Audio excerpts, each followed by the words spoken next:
Is to reject globalization to reject capitalism? A popular perception of capitalism is that it exploits the vulnerable, as those who identify themselves as capitalists have been known to do.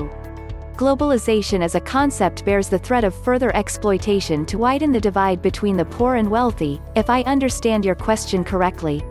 You could say there's conscious capitalism and corrupt capitalism. Globalization in and of itself is happening and can't be ignored, denied, or rejected, other than by individual choice, which only implies those that choose to exclude themselves may fall behind in the arc of progress because of a belief system or ideology that doesn't adapt well to actual events.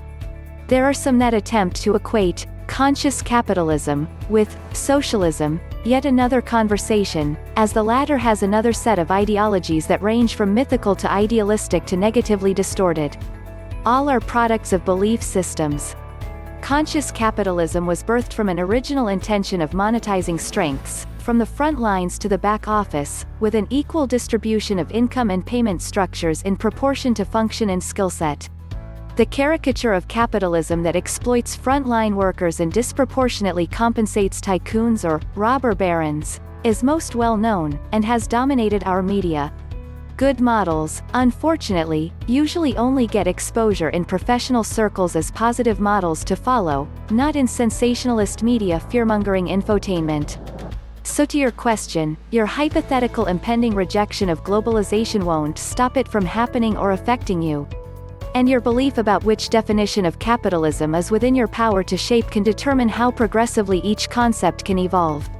There are specific similarities but not identity between the free market system required by capitalism and the globalization, which is a project of international socialism.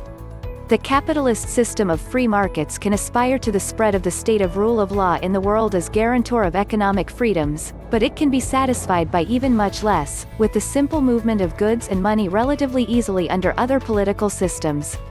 Even the former USSR or Communist China can be members of this free trade network.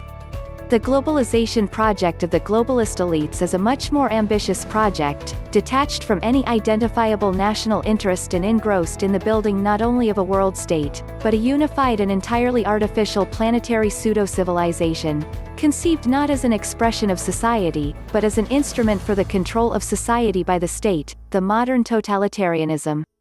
So no, the rejection of the globalization doesn't mean the rejection of capitalism, but on the contrary, to protect capitalism because a victory of the socialist project would mean an end to capitalism and democracy. To some extent, this is true. Protectionism is against the spirit of capitalism. If protectionism leads to limited competition for the domestic companies, it can lead to monopoly. Capitalism will not thrive in the absence of competition. This is true for other actors of the economy too. If a worker is capable to do a job at a lower cost, denying that opportunity to this worker is against the spirit of capitalism. I am not overlooking the fact that capitalism is incapable to address poverty and inequality. These are the jobs of society and governments. However, rather than mitigating these problems through the best possible ways, governments have a tendency to meddle with the process of economy.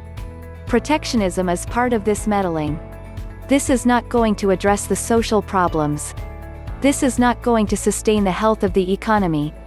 Nobody is rejecting globalization.